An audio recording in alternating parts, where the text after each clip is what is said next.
사랑과 은혜가 충만하신 하나님, 지난 한 주간 변함없는 사랑으로 우리를 돌봐주신 은혜에 감사를 드립니다. 거룩한 주일을 맞아 택함받은 백성들이 하나님께 예배하기 위해 주님 앞에 나왔습니다. 주님께서 저희와 함께 해주셔서 저희 예배를 주관하여 주옵소서. 저희가 부르는 찬송은 오직 하나님만을 영화롭게 하며 간구하는 기도는 하늘 보좌의 향기가 되어 상달되게 하옵소서. 이 시간 성령 하나님께서 우리와 함께하여 주시길 조용히 간구합시다.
은혜와 사랑의 하나님, 천하 만물을 창조하시고 생명을 허락하심을 감사드립니다. 죄 많은 저희를 사랑하사 아들의 권세를 허락하심으로 어둠의 권세를 이기고 영원토록 하나님을 찬양하게 하심을 감사드립니다. 오늘도 거룩한 주의 보좌 앞으로 나아갑니다. 마음과 뜻과 정성을 다해 주님을 예배하오니 받아 주옵소서. 오직 하나님께 영광을 돌리게 하시고 지성소에 계신 거룩하시고 존귀하신 하나님을 높이게 하옵소서. 사랑이 많으신 하나님 아버지, 우리들은 너무나 연약하여 지난 주간에도 질그릇처럼 깨어지고 넘어지면서 살아왔음을 고백합니다. 하나님의 뜻대로 살지 못하고 하나님의 말씀에 순종하지 못하며 살았습니다. 아버지께서는 저희를 용서하여 주셨건만 저희는 형제를 용서하지 못하고 시기 질투하며 사랑을 주기보다 받기만 바라며 살아왔습니다. 이처럼 하나님의 자녀답게 살지 못한 저희 허물과 죄악을 용서하여 주시고 새 사람이 되게 하여 주옵소서. 이제는 저희에게 굳건한 믿음을 주시고 세상의 어떠한 유혹과 시련에도 넘어가지 않도록 인도하여 주시옵소서. 주님 앞에 회개하는 죄인을 굽어 살피시고 크신 긍휼로 용서하여 주옵소서. 수능생을 위해 기도합니다. 이번 주 목요일에 대학 입시를 위한 수능 시험이 있습니다. 그동안 최선을 다해 준비하며 여기까지 달려온 수험생들을 기억하사 좋은 성적을 거둘 수 있도록 은혜를 더하여 주옵소서. 수능생의 부모들에게도 은혜를 더하사 마음의 평강과 기쁨을 더하여 주옵소서.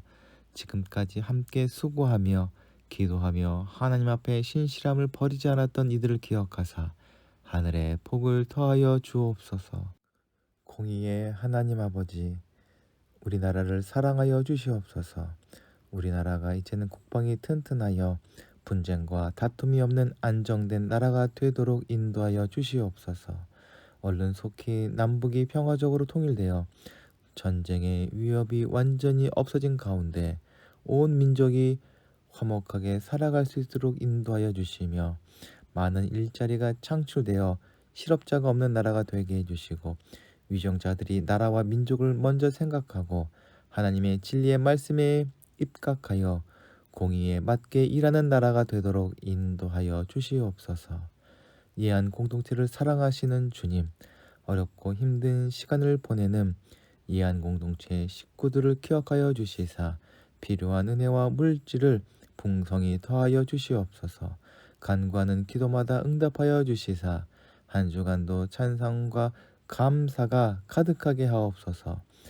문봉 책방소를 기억하여 주시어서 하나님의 뜻을 이루며 사랑을 나누는 주님의 손길과 같은 기업으로 온전히 세워져 가게 하옵소서.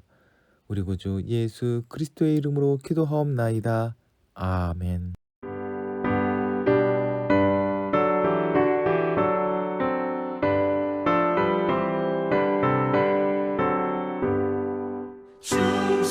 충성하라 죽도록 충성하라 주님께 슬픔이나 괴로움이 주의 사랑 못 끊으리 충성하라 죽도록 충성하라 끝까지 충성하라 죽도록 충성하라 주님께 찬란하다 저 멸류관 들려온다 주의 음성 충성하라 죽도록 충성하라 끝까지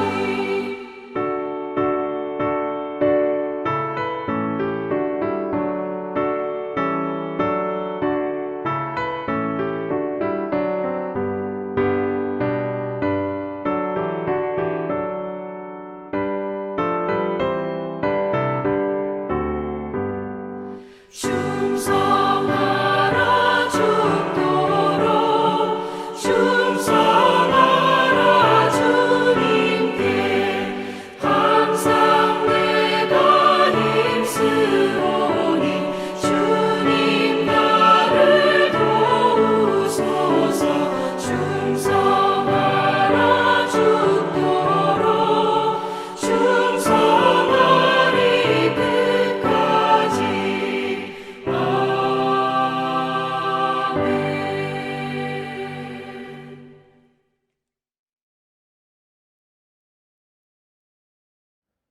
오늘 우리에게 주시는 하나님의 말씀은 누가복음 21장 5절부터 19절까지의 말씀입니다. 몇몇 사람이 성전을 가리켜서 아름다운 돌과 봉헌물로 꾸며 놓았다고 말들을 하니 예수께서 말씀하셨다. 너희가 보고 있는 이것들이 돌 하나도 돌 위에 남지 않고 다 무너질 날이 올 것이다. 제자들이 예수께 물었다. 선생님, 그러면 이런 일들이 언제 일어나겠습니까? 또 이런 일이 일어나려고 할 때에는 무슨 징조가 있겠습니까? 예수께서 대답하셨다. 너희는 속지 않도록 조심하여라. 많은 사람이 내 이름으로 와서 내가 그리스도다 하거나 때가 가까이 왔다 할 것이다. 그러나 그들을 따라가지 말아라. 전쟁과 난리의 소문을 듣게 되어도 겁내지 말아라. 이런 일이 반드시 먼저 있어야 한다. 그러나 종말이 곧 오는 것은 아니다. 그때에 예수께서 말씀하셨다. 민족과 민족이 맞서 일어나고 나라와 나라가 맞서 일어날 것이며 큰 지진이 나고 곳곳에 기근과 역병이 생기고 하늘로부터 무서운 일과 큰 징조가 나타날 것이다. 그러나 이 모든 일이 일어나기에 앞서 사람들이 너희에게 손을 대어 박해하고 너희를 회당과 감옥에 넘겨줄 것이다. 너희는 내 이름 때문에 왕들과 총족들 앞에 끌려갈 것이다. 그러나 이것이 너희에게는 증언의 기회가 될 것이다. 그러므로 너희는 명심해서 변론할 말을 미리부터 생각하지 말아라. 나는 너희의 모든 적대자들이 맞서거나 반박할 수 없는 구변과 지혜를 너희에게 주겠다. 너희의 부모와 형제와 친척과 친구들까지도 너희를 넘겨줄 것이요 너희 가운데서 더러는 죽일 것이다. 너희는 내 이름 때문에 모든 사람에게 미움을 받을 것이다. 그러나 너희는 머리카락 하나도 잃지 않을 것이다. 너희는 참고 견디는 가운데 너희의 생명을 얻어라. 아멘.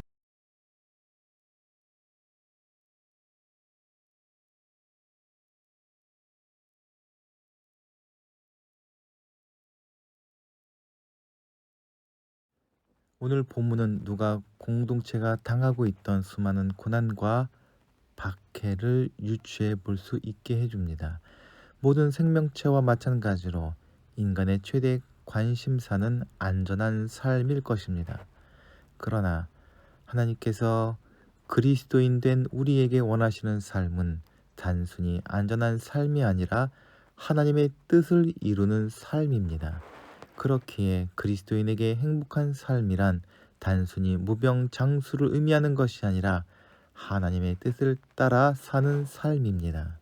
그렇기에 사람들은 과학과 문명 그리고 제도를 발전시키면서 만들려고 했던 삶은 아무런 어려움 없는 안전한 삶일 것입니다. 그러나 인간이 만들어가고 있는 삶은 전혀 그렇지 못합니다. 오랜 환경 파괴로 인한 지구온난화로 인해 심각한 기후변화가 인류를 멸망시킬 것이라는 경고를 계속 듣게 됩니다. 지난 2, 3년 동안 코비드-19 바이러스로 인한 엄청난 피해와 공포를 경험했으며 2주 전에는 156명의 젊은이들이 어처구니 없는 죽음을 당하는 끔찍한 일이 벌어지고 말았습니다. 이러한 상황 속에서 당연히 현대인들의 관심사는 생명에 대한 안전이 될 수밖에 없습니다. 국민 소득이 높아질 수 있도록 그런 경향은 더욱 커져갑니다. 건강검진이나 CCTV를 비롯한 보안장치 그리고 각종 보험이 그것을 보여줍니다. 미국에는 자신의 안전을 위해 총기를 소유하는 사람들이 늘어나고 그 총기로 인해서 더욱 끔찍한 사고들이 일어납니다. 그 사고 소식을 들은 미국인들은 불안해서 더 많은 총들을 산다고 합니다.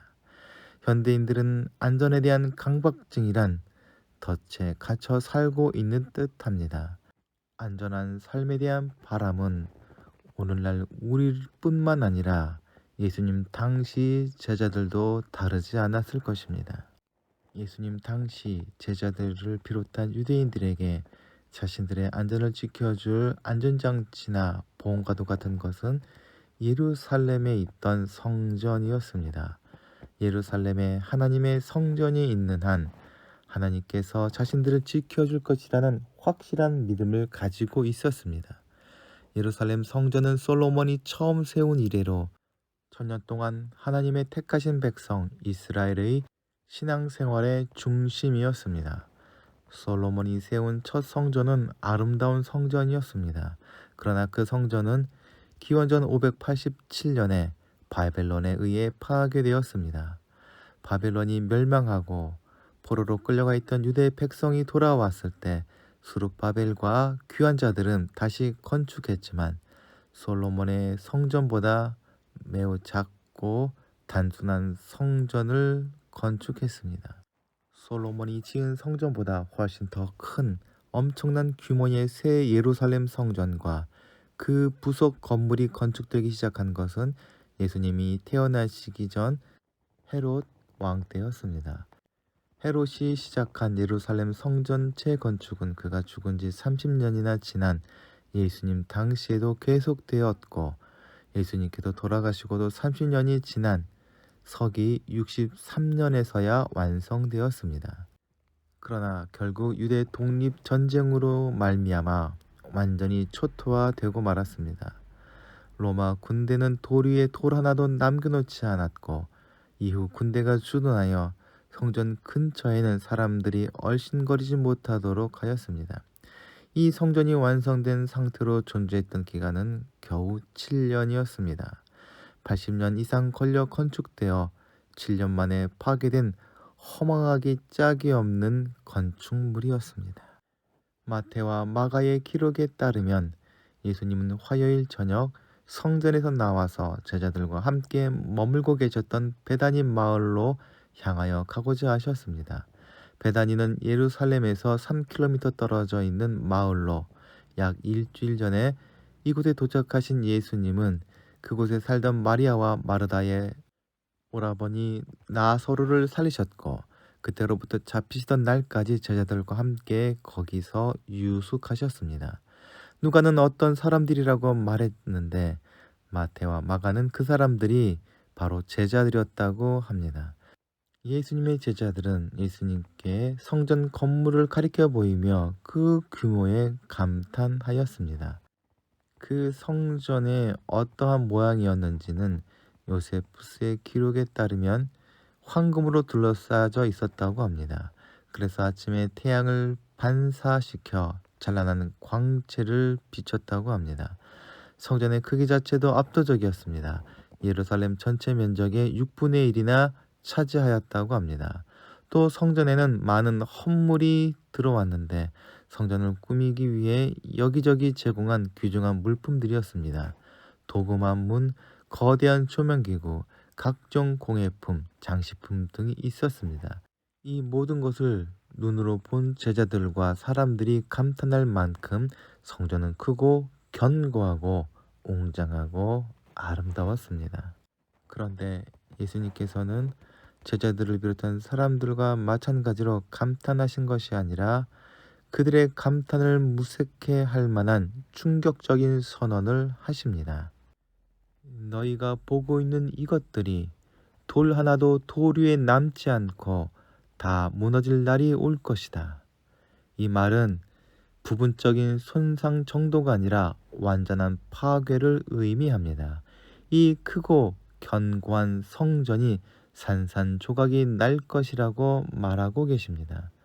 그들은 이 큰 예루살렘 성전 건물을 보고 있었고 그래서 그 건물이 영원할 것처럼 여겼지만 예수님께서는 그들이 깨닫지 못하는 것을 알고 계셨기에 이 성전 건물이 완전히 박살날 것이라 선언하신 것입니다. 제자들은 이 예수님의 충격적이고 무서운 예고를 진지하게 들었습니다. 단지 큰 건물이 그렇게 흔적도 없이 파괴된다는 것만이 충격이 아니었습니다. 예루살렘 성전은 하나님의 임재가 있는 곳입니다. 절대로 무너질 수 없는, 무너져서는 안 되는 곳입니다. 하나님의 임재하심으로 예루살렘과 유대는 누구도 건드릴 수 없었는데 그 보증이 되는 곳이 성전이었기 때문입니다.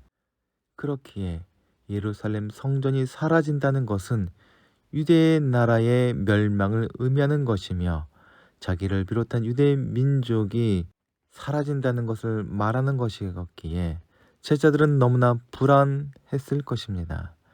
마태, 마가에 의하면 예수님과 제자들은 베다니로 넘어가기 위해 통과해야 하는 감난산 위에 이르렀고 거기서 예수님과 이야기를 나눌 수 있는 시간을 갖게 되었습니다.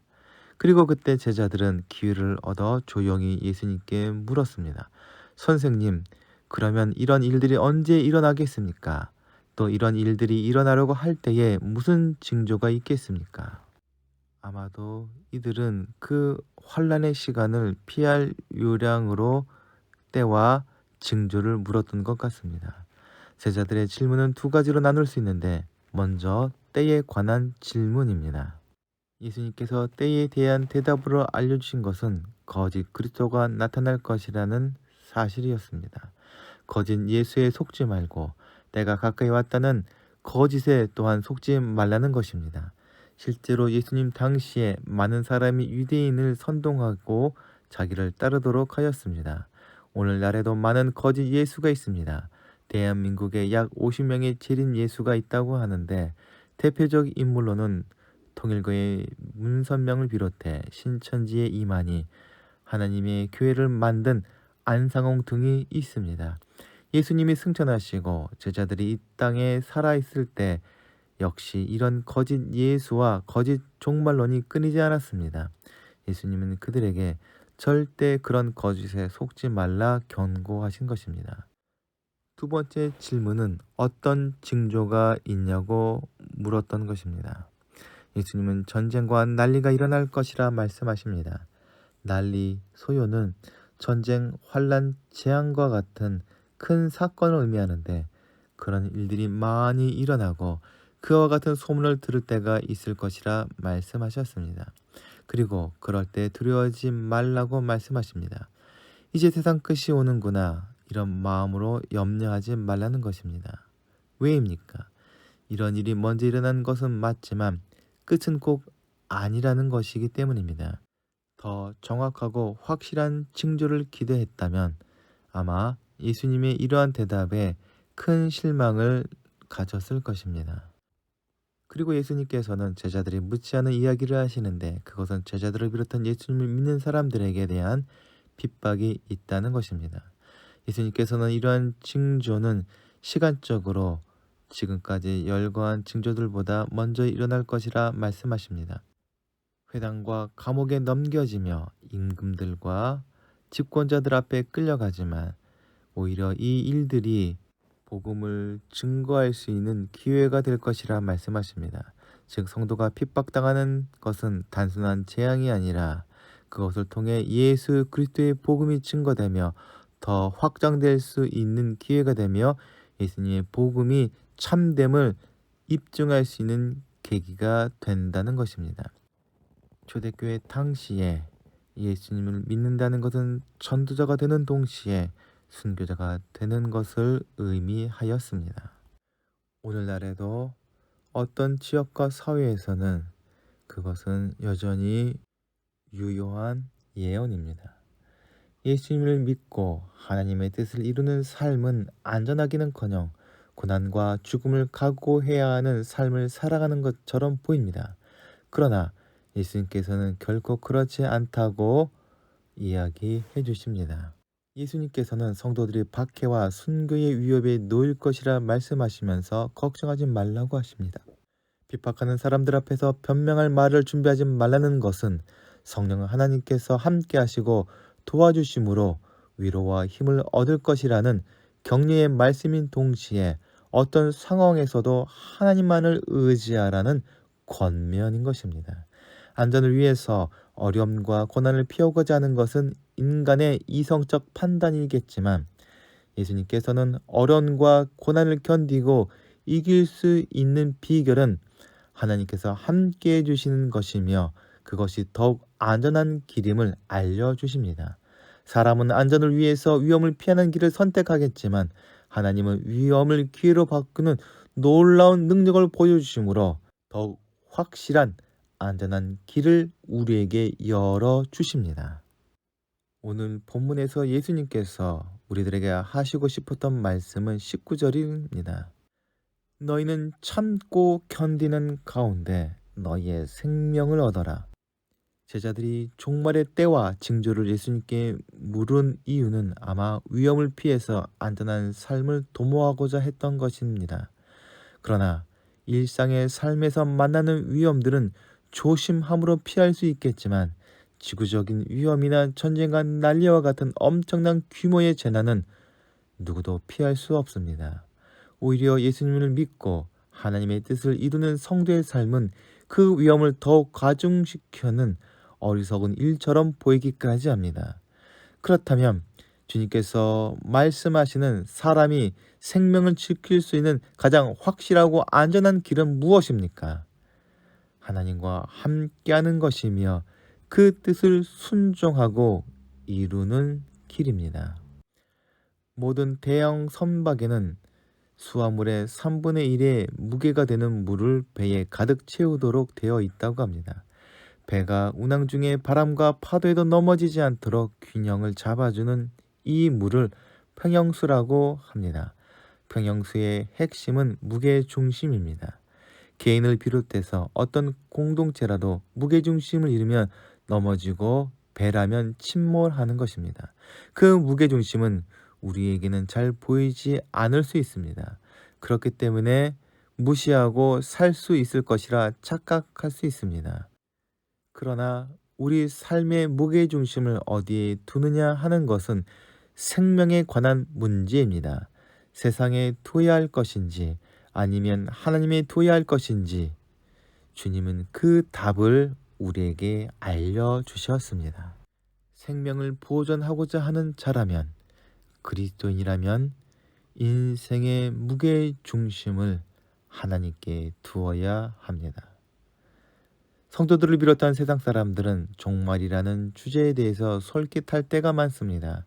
그래서 예수님이 오실 날짜를 추측하고 두려움을 조정하는 사람들의 말에는 귀를 기울일 때가 있습니다. 다니엘이나 계시록을 가지고 시기를 추측하려고 합니다. 제3성전 준비 과정을 주목하며 날짜를 계산하려고 합니다. 베리칩이 만들어지면 중동의 평화가 형성되면 그리고 특정한 날, 특정한 때가 되면 뭔가 특별한 일이 일어날 것이라 미혹하고 유혹하고 우리를 꼬십니다. 그러나 그런 소리에 결코 넘어가서는 안 됩니다. 종말의 때와 징조를 알려주신 의미는 눈에 보이는 세상의 화려함이나 편리함에 사로잡히거나 삶의 무게중심을 거기에 두지 말라는 의미입니다. 그 모든 세상에 화려하고 아름다워 보이는 것들은 결국 사라져버릴 신기루와 같은 것입니다. 예수님께서는 우리에게 하나님께 삶의 무게중심을 두라 말씀하시고 계십니다. 하나님만이 우리가 의지할, 우리가 붙잡을 만한 유일한 생명의 근원입니다. 위험해 보이고 죽음의 길처럼 보이지만 그것은 궁극적으로 생명을 이루는 지혜요, 우리의 생명을 완성시키는 유일한 길입니다. 이 한 공동체가 그러한 지혜를 삶으로 살아내는 공동체가 되기를 소망합니다. 예수님을 따라가면서 깨어있고 주님의 뜻을 이루는 삶을 살아가는 제자들의 삶의 의미를 세상에 보여주어야 할 것입니다. 이 세상 생활이 전부가 아니라는 것을, 쾌락과 술 취함에 빠져 있을 때가 아니라는 것을, 심판의 때를 준비할 때라는 것을, 잠든 구원과 영원한 소망이 이 세상 사람들에게 주어졌다는 것을 세상에 알려주어야 할 것입니다. 이러한 일들을 행함으로 말미암아 종말의 때에 생명의 삶을 살아가는 예한 공동체 식구들 되시기를 간절히 소망합니다. 함께 기도하시겠습니다.